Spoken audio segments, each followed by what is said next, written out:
Class 11 এর ছাত্রছাত্রীদের প্রথম সেমিস্টারের পরীক্ষা শেষ হয়ে গিয়েছে এবং এবার পালা সেমিস্টার 2 এর, যেটা আগামী মার্চ মাসে তোমাদের পরীক্ষা। তবে তার আগে প্রথম সেমিস্টারের পরীক্ষা তো শেষ হয়েছে, এই পরীক্ষার রেজাল্ট কবে নাগাদ বেরাতে পারে, পাস মার্কস কত, আর প্রথম সেমিস্টারে কি সবাইকে পাস করিয়ে দেওয়া হবে, যেহেতু নতুন সিলেবাস, তাই বোর্ডের তরফ থেকে কি নির্দেশিকা, সমস্ত কিছু A to Z অর্থাৎ result related, pass marks related এবং পাস করানো হবে কি না হবে, যাবতীয় নিউজ রিলেটেড গুরুত্বপূর্ণ ভিডিও এটা তোমাদের জন্য হতে চলেছে। তাই আশা করব সকলে ভিডিওটি দেখবে এবং সেমিস্টার 2 এর নোটস আগামীকাল থেকেই তোমাদের জন্য কিন্তু আমাদের চ্যানেলে দিয়ে দেওয়া হবে। তাই যদি চ্যানেলটিকে এখনও সাবস্ক্রাইব না করা হয়ে থাকে, তোমাদের কাছে অবশ্যই অনুরোধ রইল চ্যানেলটিকে সাবস্ক্রাইব করে দিয়ে পাশে থাকা বেল আইকনটিকে ক্লিক করে দেওয়ার জন্য, যাতে আগামী দিনে কোনো রকমের ভিডিও আপডেটস তোমাদের আর মিস না হয়। দেখো, প্রথমে আগে আসা যাক যে সেমিস্টার 1 এর পরীক্ষা যে তোমাদের শেষ হয়েছে, এই রেজাল্ট যে বেরাবে তার আগে তোমাদের জেনে নিতে হবে বোর্ডের দ্বারা কি বলা হয়েছে। বোর্ডের দ্বারা পাস মার্কস কত বলা হয়েছে, বোর্ডের দ্বারা কিন্তু বলা হয়নি যে সবাইকে পাস করিয়ে দাও অমুক তমুক। বোর্ডের তরফ থেকে কিন্তু বলা হয়েছে যে সকল ছাত্রছাত্রীরা প্রথম সেমিস্টারে পাস নম্বর তুলতে পারবে না, তাদের কিন্তু ফেব্রুয়ারি মাসে এই প্রথম সেমিস্টারের সাপ্লিমেন্টারি পরীক্ষা দিতে হবে। আবারও তোমাদের যে বিষয়গুলোতে 40 নম্বরের পরীক্ষা হয়েছিল বা যে বিষয়তে 35 নম্বরের পরীক্ষা হয়েছিল, সেই পরীক্ষা দিতে হবে এবং পাস যদি করতে পারে তবে তার আগে মার্চ মাসে যে সেকেন্ড সেমিস্টার পরীক্ষা হবে সেটা দিতে পারবে। এটা কিন্তু বোর্ডের তরফের কথা, এখনও তাই বলা হচ্ছে। একে একে আসা যাক এবার যে পাস মার্কস কত। যে বিষয়গুলোতে 40 নম্বরের পরীক্ষা হয়েছে তার 30%, মানে 12 হচ্ছে তোমাদের পাস নম্বর। আর যে বিষয়গুলোতে 35-এ পরীক্ষা হয়েছে সেগুলোতে 30% মানে দাঁড়ায় 10.5, মানে সেটাকে রাউন্ড ফিগারে করলে দাঁড়ায় 11। সেক্ষেত্রে 10 পেলেও পাস করিয়ে দেওয়া হবে। তো পাস মার্কসের ব্যাপারটা বোঝাতে পারলাম। এবার দেখো, এই যে MCQ এর উপর পরীক্ষা হয়েছে, এই পরীক্ষায় মানে 15-র নিচে যে কেউ পাবে এটা কিন্তু বলা চলেই না।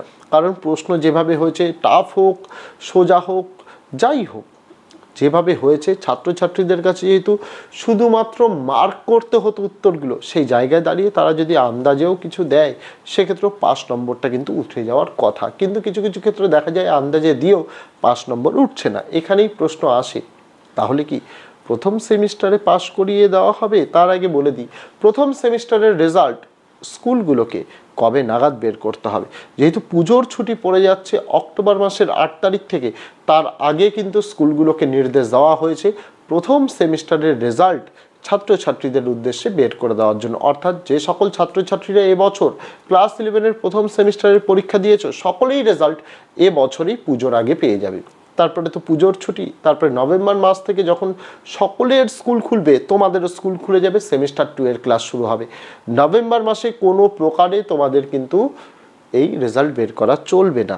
তার কারণ বোর্ড আগে একটা নির্দেশিকা বের করেছিল, যেখানে প্রথম সেমিস্টারের রেজাল্ট কিন্তু স্কুলগুলোকে বলা হয়েছিল তারা কিন্তু এই অক্টোবর মাসের মধ্যেই পাঠানোর জন্য। যদিও পরবর্তীকালে বোর্ড কিন্তু নোটিশ মারফত জানিয়েছে সেমিস্টার 1 এর রেজাল্ট আপলোড না করলেও চলবে, একেবারে সেমিস্টার 2 এর সঙ্গে সেমিস্টার 1 এর রেজাল্ট, যেটাকে বলা হয় ক্লাস 11-এর ফাইনাল রেজাল্ট, সেটা আপলোড করলেও হবে। এবং সেইটাই কিন্তু বোর্ডের সর্বশেষ এই গতকালের নোটিশে এটা কিন্তু বলা হয়েছে। তো এখান থেকেই প্রশ্ন আসে, বোর্ড বলে দিচ্ছে ফার্স্ট সেমিস্টারের রেজাল্ট আপলোড না করলেও চলবে। সেক্ষেত্রে স্কুলের কাছে কিন্তু সুযোগ রয়েছে, যেহেতু প্রথমবারের জন্য ছাত্রছাত্রীদের এই পরীক্ষা, সেক্ষেত্রে ছাত্রছাত্রীদের যদি কিছু নম্বর কমও থাকে, স্কুলগুলো চাইলে কিন্তু সকল ছাত্রছাত্রীকে পাস করিয়ে দিতে পারে, কোনো সমস্যা নেই।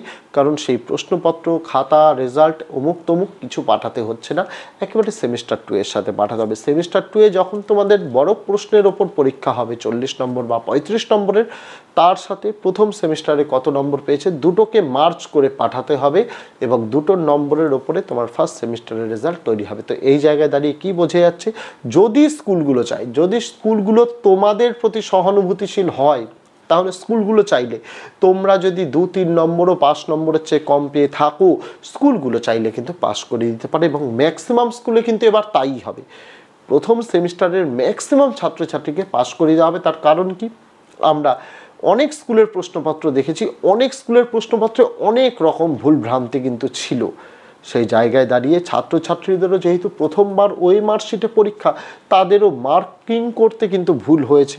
তারা অন্য প্রশ্নের অন্য অপশান দাগিয়ে এসছে, তাদের কাছে অপশান ছিল না। সেই জায়গায় দাঁড়িয়ে এক্সপেরিমেন্টাল হিসেবে বা প্রথমবার হিসেবে ছাত্রছাত্রীদের সেই জায়গাটা কনসিডার ম্যাক্সিমাম স্কুলই করবে বলে আমার মনে হয়। আর আমার মনে হয় না, এটাই হয়তো হতে চলেছে বেশিরভাগ স্কুলে।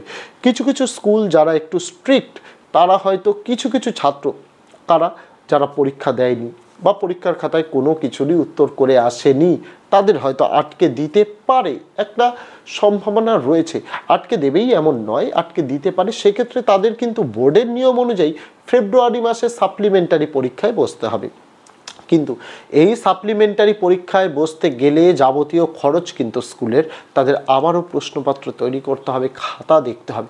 সেই জায়গা থেকে স্কুলগুলো বাঁচতে চাইলে তারা কিন্তু সকল ছাত্রছাত্রীদেরই প্রথম সেমিস্টারে সুযোগ হিসেবে তারা কিন্তু পাশ করিয়ে দিতে পারে এবং সেমিস্টার 2 এর জন্য তারা পরীক্ষা নিতে পারে। সেক্ষেত্রে সেমিস্টার 2 এ যদি কোনো ছাত্রছাত্রী আটকে যায়, সেক্ষেত্রে গোটা একটা বছর লস, আবারও কিন্তু তাকে পরের বছর পরীক্ষা দিতে পারে, এটা হতে পারে।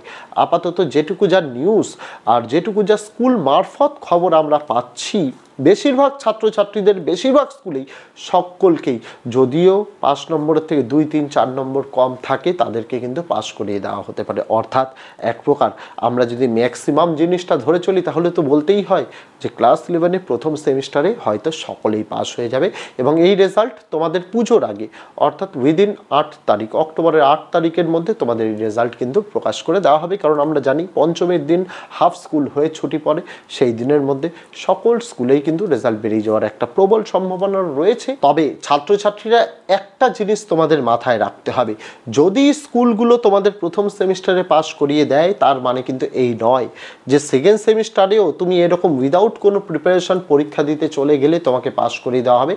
এই চিন্তা কিন্তু তোমরা রেখো না। তার কারণ হিসেবে কি, প্রথম সেমিস্টার ছিল একটা এক্সপেরিমেন্টাল, প্রথমবারের মতো নতুন সিলেবাসে সমস্ত রকম নতুন জিনিসের ওপর তোমাদের পরীক্ষা। কিন্তু দ্বিতীয় সেমিস্টার কিন্তু তোমাদের অভিজ্ঞতাটা হয়ে যাবে, সেখানে কোনো ছোট প্রশ্ন নেই, সেখানে বড় প্রশ্ন রয়েছে, সেখানে উত্তর তোমাদের লিখে আসতে হবে। তাই প্রথম সেমিস্টারের মতো যদি মনে করো যে স্কুল থেকে তো আমাদের পাস করিয়ে দেওয়া হয়েছে, কিছু পড়লাম না হেনা তেনা, বা আর দুজনকে বলে বেড়ালে যে আমরা তো কিছু পড়িনি, দেখ আমাদের পাস করিয়ে দিয়েছে, সেকেন্ড সেমিস্টারে পড়তে হবে না, একদমই না। এটা কিন্তু ভাববে না। সেকেন্ড সেমিস্টারে যদি ফেল করো, তাহলে ভাই কিন্তু তোমাকে ফেল করিয়ে দেওয়া হবে। তাই এই চিন্তা রাখবে না। পুজোটা মিটে গেলেই নিজেদের প্রস্তুতি নিজেরা শুরু করে দেবে। তার কারণ ওই যে উচ্চ মাধ্যমিক তারপরে ক্লাস 12-এ তোমরা দিতে যাবে প্রথম সেমিস্টার, সেটা কিন্তু অন্য স্কুলে গিয়ে পরীক্ষা দিতে হবে। বোর্ডের প্রশ্নপত্র খাতা চেক করা হবে OMR বোর্ডের তরফ থেকে। সেক্ষেত্রে একটু নম্বরের জন্য যদি 5 নম্বর মিস হয়ে যায়, ফেল মানে কিন্তু ফেল। সেই জিনিসটা এখন থেকে অভ্যেস তোমাদের কিন্তু করতে হবে, এটা তোমাদের কিন্তু জানিয়ে দিলাম। এবং তোমাদের এই নিউজটা আমি জানিয়ে দিলাম, পাস মার্কস কত, পাস যে করবেই সকলে, এটাও তোমাদের জানিয়ে দিলাম। এবং আগামীকাল থেকে তোমাদের সেমিস্টার 2 এর সকল নোটসগুলো আমরা দিয়ে দেবো। প্রথমত বাংলা আর ইংরাজিটা দেবো, বাকি আর্টসের নোটসগুলো ধীরে ধীরে আমরা প্রোভাইড করে দেবো। তার জন্য অবশ্যই তোমাদের কিন্তু চ্যানেলের সঙ্গে যুক্ত থাকতে হবে। তো আজকে ভিডিওতে এটুকুই ছিল ছাত্রছাত্রীরা। দেখা হচ্ছে তোমাদের সঙ্গে আগামী দিন অন্য কোনো বিষয়, অন্য কোনো ভিডিও নিয়ে। ততদিন সকলে ভালো থেকো, সুস্থ থেকো।